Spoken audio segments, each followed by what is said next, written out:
9440. 4405. 944405. 05. Hello and welcome. I'm Jon Garlick and I'm here with the Sheriff of Calhoun County, Matthew Wade, and this is Calhoun County's Most Wanted. Hello, Sheriff. Always good to be on the show, John. I tell you what, it's getting close to Christmas, and I'm excited. It is getting close to Christmas, and you know, I think your deputies are out there making sure people have a place to stay on Christmas Day. Not only making a place to stay, but they're also keeping the streets safe. 3 arrests brings our count up to 5,231 people arrested, all because somebody was willing to help us out, and we appreciate that very, very much. Over the course of the last 20-something years, we've been doing this show, right? Yep, I know we've been doing it since 2005, and that's so we're vastly approaching 20 years, and that number keeps going up every week because somebody was willing to help us out and help keep our streets safe, which is something people need to do this Christmas, is to make sure that they keep their car doors locked, don't leave valuable items in their car. If they do, try not to leave them in plain sight while you're out shopping, because people will break into your car, and they will come through and check for door handles to see if they're locked or not, and they'll take items. Yeah, so stay safe. But if you find something missing, who do they call? Well, they always call it. Well, it depends on where they live, but you know, the sheriff's office will always be glad to help you any way we can. So, the sheriff's office, the Center of Community Deputy Sheriffing. That's right. And we're going to be right back with the first half of the lineup and a very special guest. So stay here with us on Calhoun County's Most Wanted. And welcome to this week's edition of Calhoun County's Most Wanted. Our lineup this week brought to you by Abe's Ace Bail Bonds. Abe's Ace Bail Bonds located in Heflin, that's Cleburne County, at 256-463-1824, and in Calhoun County, 256-831-0074. First up on our lineup this week, Daniel Draper. Mr. Draper, last known to be living in Anniston, he's wanted for use and possession of a controlled substance. And this is William Correa. Mr. Correa, last known to be living in Piedmont, he's wanted for possession of a forged instrument first. And take a look at Catherine Smith. Miss Smith, last known to be living in Weaver, she is wanted for possession of a controlled substance. And this is Donricus Stewart. Mr. Stewart, last known to be living in Anniston, he's wanted for aggravated cruelty to animals. And meet Buddy Carroll. Mr. Carroll, last known to be living in Oxford, he's wanted for breaking and entering a vehicle. And that's it for the first half of the lineup. Stay tuned for the second half later in the show. Welcome back. We hope you saw somebody in that half of the lineup that you might know where they are. If you do, call Sheriff Matthew Wade. You call, he hauls. We are here with Sylvia Fitz. She is the CEO of the New South Coalition. How are you, Sylvia? Welcome to the show. Hey, thank you. Thank you. Merry Christmas to you gentlemen as well. Now, give us a little background on the New South Coalition. So the New South Coalition is an organization that was founded back in 1986, and it was brought about to actually create change within the state of Alabama. So we work on things such as building leadership in the community with children and individuals. We also work on economic issues within the community, and we advocate for legislation for folks within the state of Alabama.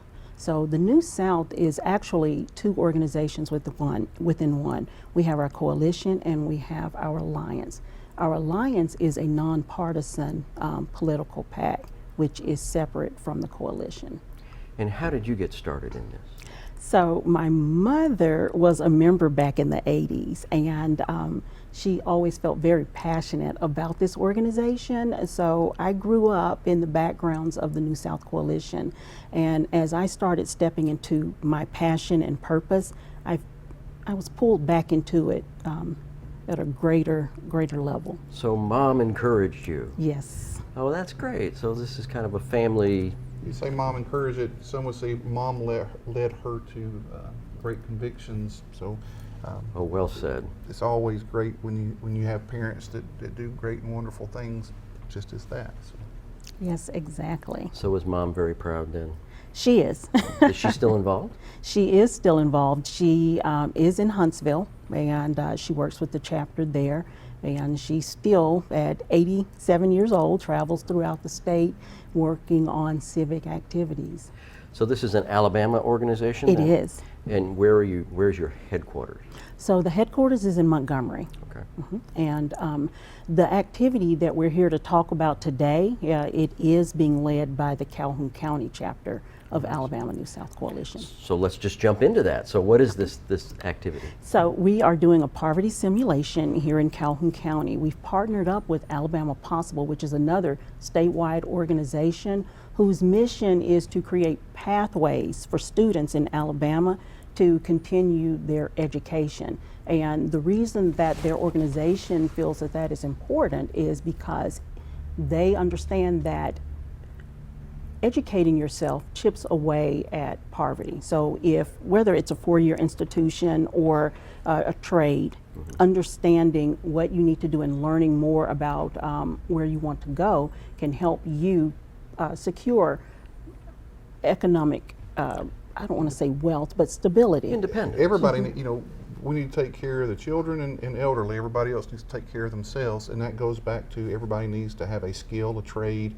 a career path where they can take care of themselves. And once again, a lot of people, that might be a four-year university. Some it might be a trade. Some of it might be in the service industry, such as law enforcement or the military. But I'm a big proponent that everybody needs to find them a skill where they can take care of themselves. Right, exactly. So what is your target audience when you say students? What age group are you talking about? So Alabama Possible, they actually target the high schools. So they work with the high schools to ensure that they are working with their students to identify like gaps in, say, economic challenges in actually obtaining higher levels of education. And a lot of the high schools now are working with different universities throughout the state to come in and help create or minimize some of those barriers that the students are seeing. One of the examples is my alma maters. Lee High School in Huntsville, Alabama has partnered with Alabama A&M University, and A&M is coming in and working very closely with some of the high schools there in Huntsville to offer scholarships and other benefits to the students to encourage them to continue their education. So does this program work with the high school counselors? They do. Okay, nice. Yes, they do, directly with the counselors. And this is more than just trying to get them into a four-year program, but we're talking about skills too, because we have Exactly. a huge shortage of skilled trades in Alabama. Exactly. So this activity, the poverty simulation, is actually the second part of a three-part series where New South and Alabama Possible have partnered. The first part was this past summer, where we actually had a conversation with folks from the community in Calhoun County to talk about some of the issues that they're experiencing. The second part is a simulation, and in the simulation, we would like to invite in law enforcement officers, some of our political leaders in the community, educators, clergy, those folks who actually work in the community, civic groups, and things of that nature, to come in, go through this process with the hope of them coming out on the other side with a much better understanding about how poverty occurs and how people actually get stuck in poverty. The hope is for us to create empathy and understanding on the other side of this process. So what is the biggest hurdle in overcoming what may be a generational poverty? So some of the barriers that we see are actually programs that are put in place to help people, right? You hit a certain threshold. So for, say, a single household, the poverty threshold is $13,700. And so for me, when I looked at the data sheets on the Alabama Possible website, the poverty thresholds were the most shocking thing to me, because it's unimaginable to me to be able to live on $13,700, right? You think of your mortgage payment, and I don't know, for most folks, that doesn't cover a year, right? Even rent's $800 a month in most places. So when you are working on social programs and maybe you have a job and you're under that threshold, it's hard to graduate off, because if you say go from $13,700 to $14,000 and maybe you just hit a threshold and you get some of those benefits cut out, well, it's hard to actually live on $14,000, right? You can't live on You 14. can't. You just can't. So some of the programs that we have in place actually hold people back because instead of graduating off of those programs, you are cut off of those programs, right? And going through this simulation, we want to take people through. It's an actual simulation. It's not something where people are going to just be talking to you about it. You're going to experience what it's like to actually have a certain budget. You may go in and you're an elderly lady in the simulation, right? And you walk through what it's like to be on assisted living. You may be a single parent and you walk through that simulation. Excellent. Well, we're going to take a break and we're going to come back and talk more about that in detail, and we're going to have the second half of the lineup here on Calhoun County's Most Wanted. And welcome to the second half of our lineup. First up this half, Jeremy Thomas. Mr. Thomas, last known to be living in Oxford. He's wanted for theft of property first. Take a look at Hunter McFry. Mr. McFry, last known to be living in Piedmont. He's wanted for possession and receipt of a controlled substance. This is Anducio Morales de Leon. Mr. Morales de Leon, last known to be living in Anniston. He's wanted for criminal mischief first.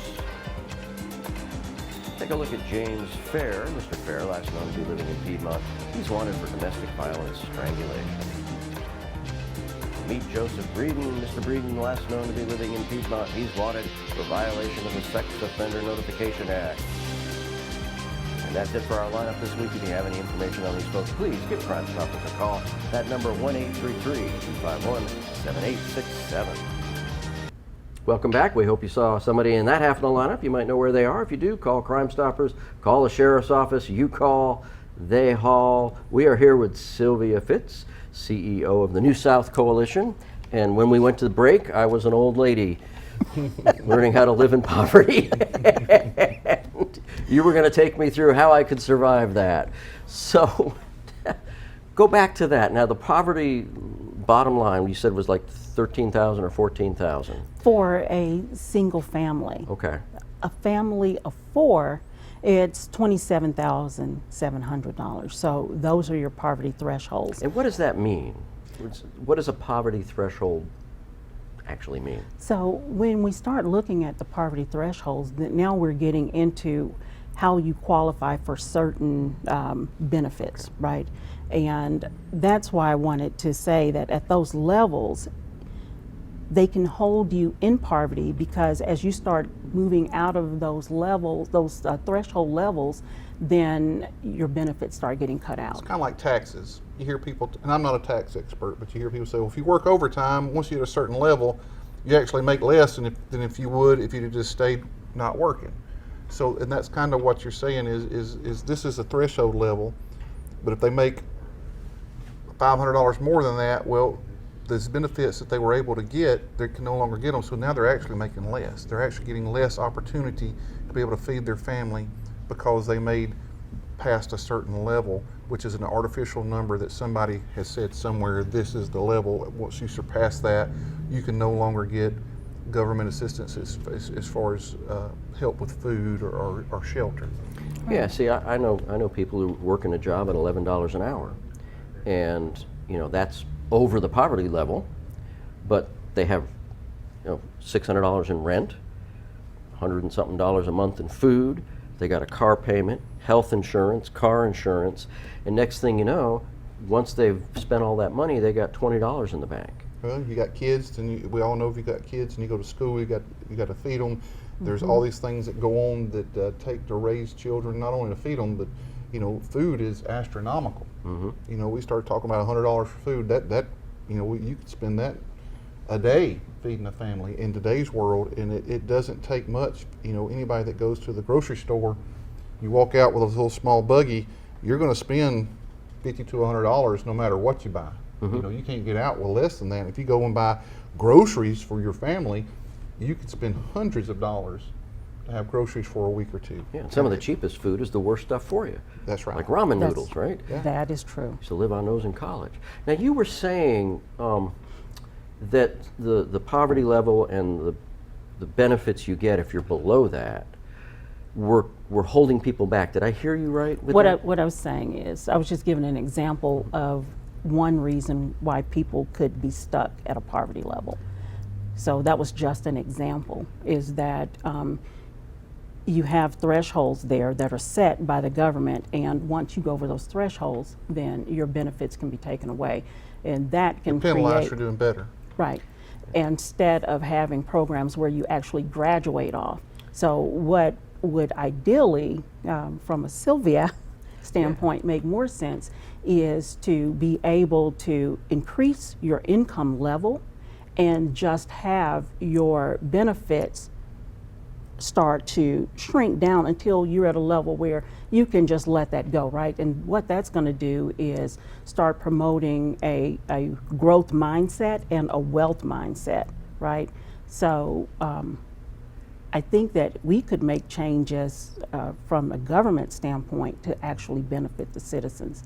But what we hope to gain from the simulation is those folks who are actually walking through the simulation, is that they see exactly what people go through who are caught in this cycle of poverty, and encourage them to change some of the policies that we have in place here in Calhoun County.